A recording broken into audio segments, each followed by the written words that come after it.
DM साहब को ज्ञापन देने आए थे? जी, मैं डीएम साहब के पास अपनी फरियाद लेकर के आई हूँ कि रोज प्रतिदिन में मुझे मानसिक रूप से टार्चर किया जा रहा है। मेरे परिवार के खिलाफ में षड्यंत्र रचा जा रहा है, मेरे खिलाफ में षड्यंत्र रचा जा रहा है। और ये षड्यंत्र के सूत्रधार जो है वो आदरणीय हमारे पूर्व सांसद सुब्रत पाठक जी, जिन्होंने हमारे गेस्ट हाउस को लेकर के हमें ये कहा कि हम भूमाफिया हैं।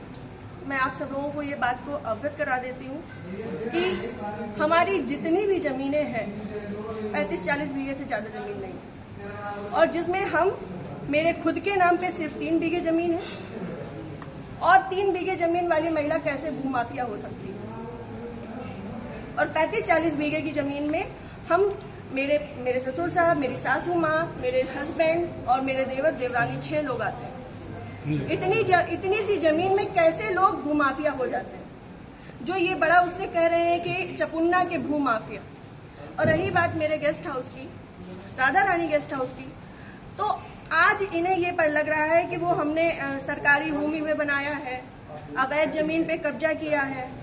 तब क्यों नहीं लग रहा था जब 5 साल से उसी में दावतें खा रहे थे, भारतीय जनता पार्टी की मीटिंगें कर रहे थे, हमारा पैसा खर्च करवा रहे थे, रोज मीटिंगें हो रही थी, तब क्यों नहीं ये आपको लग रहा था? आप पूर्व सांसद के ऊपर एक आरोप लगा रहे हैं। बिल्कुल, आप भी बीजेपी के कार्यकर्ता? मैं बीजेपी की कार्यकर्ता हूं और बीजेपी में ही काम करती हूं शुरू से लेके लास्ट तक, जब तक मेरा जीवन मुझे अलाउ करेगा, जब तक ये कन्नौज के नेता मुझे सहज भारतीय जनता पार्टी में रहने देंगे, तब तक मैं भारतीय जनता पार्टी की ही सदस्य हूँ। पार्टी में आपने इसके उच्च पद पे लोगों से शिकायत की है? मैंने ये इस विषय के बारे में यहाँ से लेके प्रदेश अध्यक्ष तक को सबको सारी बातें पता है, और आज से नहीं पता है, ये पिछले 2 सालों से पता है। मेरे पिताजी, मेरे ससुर साहब, मेरे हस्बैंड, हम सब लोगों के लिए हत्या तक का मतलब षड्यंत्र रचा जा चुका है, और विगत के चुनाव के निर्णय के बाद ही रचा गया। पिछली 4 जून को रिजल्ट आया है, पिछली 3 जून को ये हमारे गांव गए थे। हमारे गांव जाकर के इन्होंने, हमारे राइवल्स हैं जो, उनके घर जाकर के इन्होंने 2 घंटे की बैठक रखी जिसमें षड्यंत्र रचा गया। और उसके बाद ही उसी दिन इनके एक प्रमुख कार्यकर्ता कहिए, चमचे कहिए, कुछ भी कहिए, वो जीतू त्रिपाठी, उन्होंने मेरे ससुर साहब को फोन किया, जिसकी मैं रिकॉर्डिंग आप सबको भेजूंगी और चाहूंगी कि मीडिया में आप चलाएं। उन्होंने मेरे ससुर साहब को धमकी दी कि अगर चपुन्ना चुनाव नहीं जीता तो आपको 4 तारीख के बाद देख लिया जाएगा। उसके बाद से ये सारा षड्यंत्र रचा गया। क्या चुनाव हरवाने में आपका भी श्रेय जाता है? मैं भारतीय जनता पार्टी तरीके से वो आरोप लगा रहे हैं, क्या वो कुछ भी कहे? वो तो ये भी कह रहे हैं कि भाई नेहा त्रिपाठी ने 20 लाख रुपए ले लिए थे सपा से।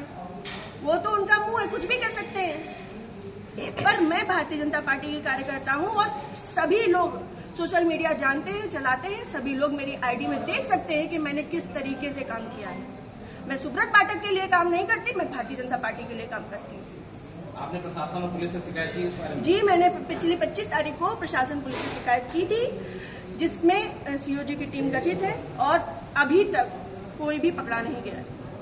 क्या मानती है पुलिस, प्रशासन और पुलिस दोनों लापरवाही कर रहे हैं? संभवतः हो सकता है, क्योंकि जिस हिसाब से अब दिन बीतते जा रहे हैं तो मेरा भी सब्र का पैमाना टूटता जा रहा है, और मुझे, मेरे परिवार को बहुत ज्यादा खतरा है इन लोगों से जो हमारे दुश्मन हैं। क्योंकि सुब्रत पाठक जी ने, हमारे जो राइवल्स हैं, सभी आजीवन कारावास के मुजरिम हैं। सभी आजीवन कारावास के मुजरिम हैं। मैंने इसमें लिख के भी दिया है, संदीप तिवारी, प्रदीप तिवारी, मनोज अग्निहोत्री, ये बलात्कारी केस के और आजीवन कारावास, गैंगस्टर, इन पे सब तरीके की धाराएं लग चुकी हैं इनमें, ऐसे लोगों के साथ में। और जिसको इन्होंने हम लोगों की सुपारी दी है, अखिलेश यादव उर्फ छक्की, वो इनकी, हाँ, यहाँ ठटिया का ही निवासी है, गांव झहुआ है उसका। वो इन लोगों के साथ में, सुब्रत पाठक के साथ में भी जेल में रहा है, और इन लोगों के साथ में भी जेल में रहा है, और अभी फरार है। और इन लोगों की मोटरसाइकिल भी उनके पास है, अभी तक वो भी बरामद नहीं है।